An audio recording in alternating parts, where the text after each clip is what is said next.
ये सोचने का तरीका एपिसोड बहुत प्यारा है क्योंकि ये हमें कैलकुलेशन वाले क्वेश्चन में किस तरह से सोचना है उसके लिए सिखाएगा।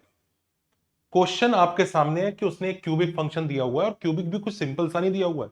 y is equal to x cube minus 13x/4 दिया हुआ है और बोला है एक सर्कल है जिसका सेंटर ओरिजिन है, वो इसको टच करता है टेंजेंट पॉइंट पे। ये वाला tangent point a comma b है जिसमें a² लेस देन 12 गिवन है और यही सर्कल टेंजेंट पॉइंट इधर और इधर टच करता है ऑफ कोर्स बाय सिमेट्री और दो जगह कट भी करता है। अब इससे जो शेप बनती है उसका हमें एरिया निकालना।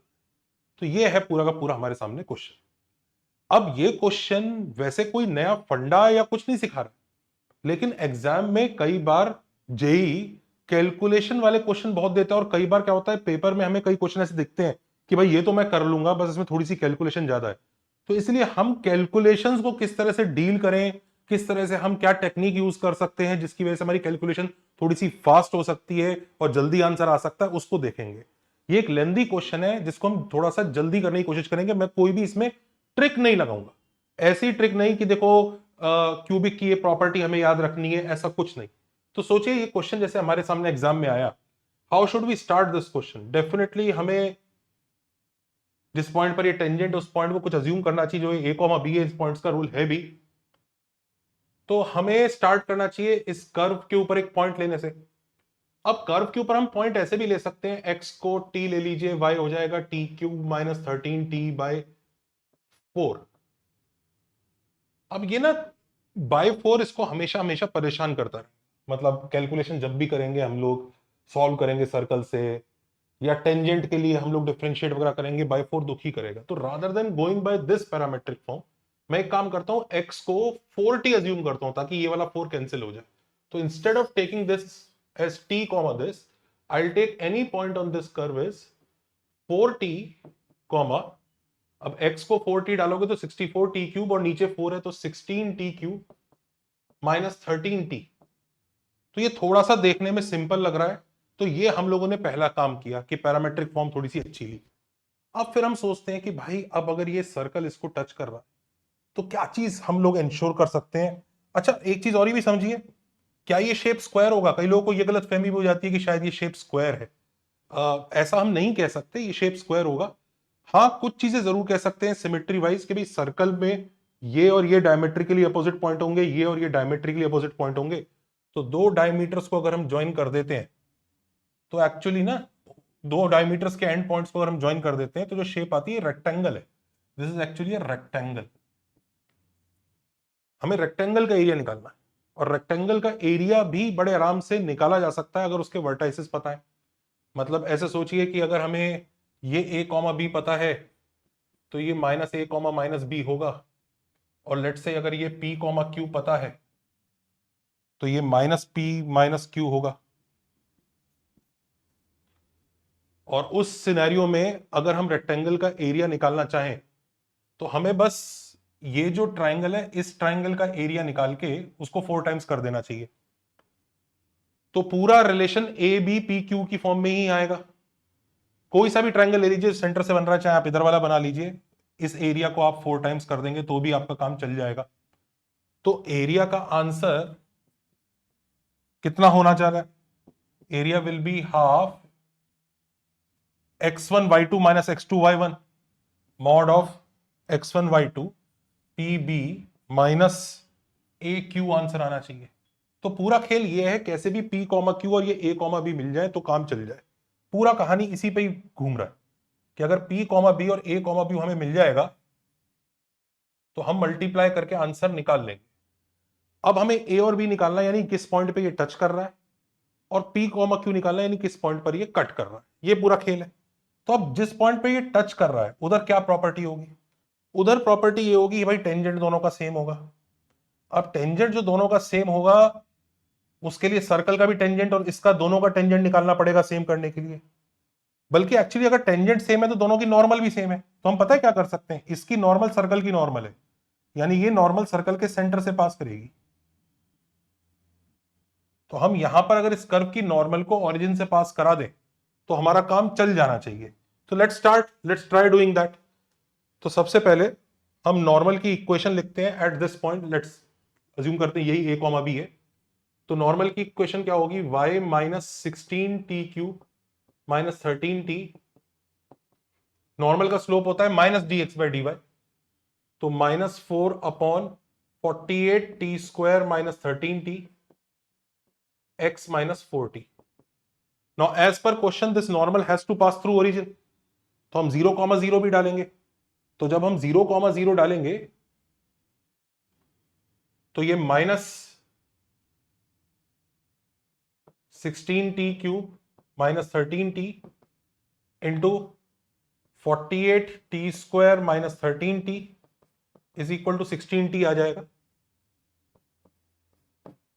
That is the relation we are going to get when we will substitute 0,0। अब इसको सॉल्व करके हमें t की वैल्यू मिलेगी और वो आएगा। अब ये जो इतनी बड़ी इक्वेशन है, इसको देख के कई बार बच्चे परेशान हो जाते हैं कि यार ये इक्वेशन कैसे सॉल्व करें। वैसे ध्यान दीजिए, इसमें से शायद 48t³ minus 13, slope should be यहां 13 होगा। कई बार बच्चे इसको देख के परेशान हो जाते हैं कि ये तो बहुत लंबी कैलकुलेशन आ गई। अब इसमें से देखिए शायद एक t तो कट ही रहा है, एक t अगर हम कॉमन निकाल लें तो शायद t तो कैंसिल आउट हो ही जाएगा।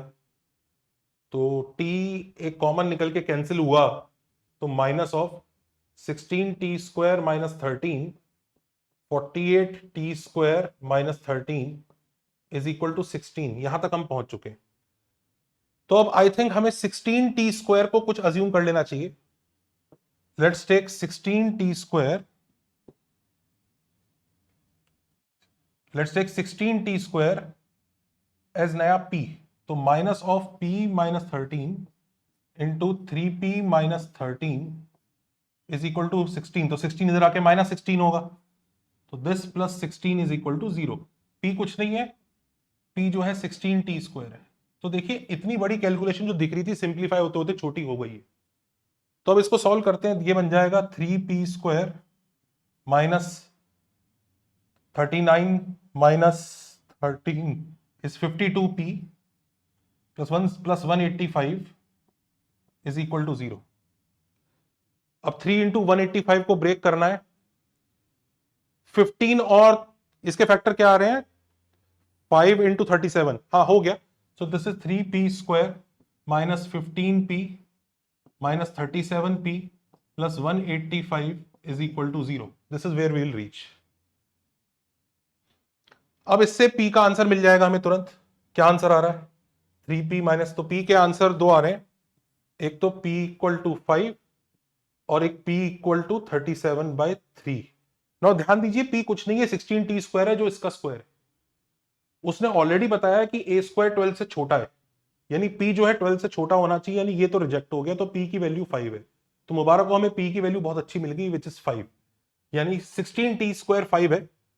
और क्योंकि ये पॉजिटिव वाला पॉइंट है तो बेसिकली देखा जाए तो 4t जो है √5 है, तो हमें a, b मिल जाएगा। a, b is nothing but 4t which is √5, और इसमें भी t अगर मैं कॉमन ले लूं so it is 16t² minus 13। अब देखिए 16t² का फायदा हम कितने अच्छे से उठा रहे हैं, हम डायरेक्टली t नहीं सब्स्टिट्यूट कर रहे। This will be √5, t common ही है, 16t² वॉज 5 ओनली, तो 5 माइनस 13 इज -8, तो -8t आ गया। तो √5 कॉमा -2√5 हमारा ये वाला पॉइंट है। मुबारक हो, a और b हमें मिल चुके हैं। पर a और b से काम नहीं चलेगा, हमें p और q भी निकालने पड़ेंगे, यानी हमें वो पॉइंट भी ढूंढने हैं जिसपे ये सर्कल वापस इसको इंटरसेक्ट कर रहा है। आइए उसमें भी थोड़ी सी कैलकुलेशन होगी, उस पर भी हम जरा थोड़ा सा ध्यान देंगे। अब हमें ये तो पता लग गया कि सर्कल जो है √5 कॉमा -2√5 से पास करता है, तो सर्कल की equation x² plus y² equal to 5 plus 4 5 20, 25 is the equation of the circle that is going to touch. अब इसी सर्कल से हमें उस कर्व को सॉल्व करना है। तो कर्व को सॉल्व नहीं करना, एक्चुअली कर्व की पैरामेट्रिक फॉर्म इसमें सब्स्टिट्यूट कर देते हैं, जो क्या थी 4t 16t³ माइनस 13t थी, इसे उठा के इसमें सब्स्टिट्यूट कर देते हैं। तो 16t² plus 16t³ minus 13t का whole square minus 25 is equal to 0। अब वापस 16t² अगर हमारा p है तो इसमें से एक टी स्क्वायर कॉमन ले लो, तो ये 16t² माइनस 13 हो जाएगा, which is p minus 13 minus 25 is equal to 0, and t square is nothing but p by 16। तो वापस टी स्क्वायर को p बाय 16 डाल देंगे। आप देख रहे हैं किस तरह से सब्स्टिट्यूशन हमें हेल्प कर रहा है कैलकुलेशन सॉल्व करने में, अदरवाइज नहीं तो कैलकुलेशन बड़ी बड़ी दिखती। अब इसको आगे कैसे सॉल्व किया जाएगा? So this becomes p into p minus 13 का whole square plus 16p minus 400 is equal to 0। अब इसमें घबराने की जरूरत नहीं है, आपने p में इक्वेशन वापस बनाई है और p का एक आंसर p इक्वल टू 5 आपको पहले से पता है, यानी इसका एक फैक्टर p माइनस 5 होगा, तो ये बड़े आराम से फैक्टर है, जो क्यूबिक है यानी एक फैक्टर पहले ही पता है। तो p cube minus 26p square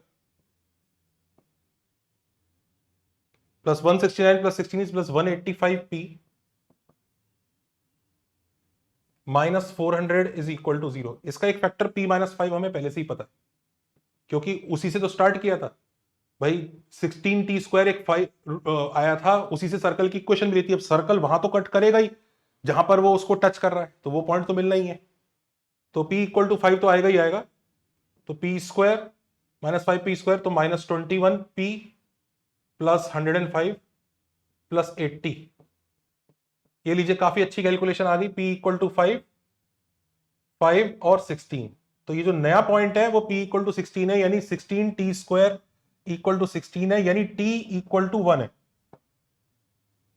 वो पॉइंट फर्स्ट क्वाड्रेंट में दिख रहा है, t इक्वल टू 1 आ रहा है। So if t is equal to 1, तो जो नया पॉइंट है p, q वो क्या था 4t विच इज 4, और t इक्वल टू 1 डालेंगे तो -3, तो p और q भी मिल गए हमें। तो एरिया का आंसर उस ट्राइंगल के एरिया का 4 टाइम्स होगा, तो 4 टाइम्स हाफ ऑफ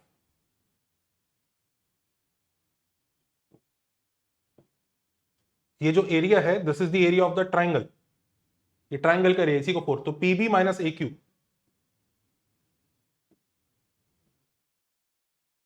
तो pb माइनस aq, तो twice of p which is 4, b was minus 2√5, a which is √5 and q which is -3।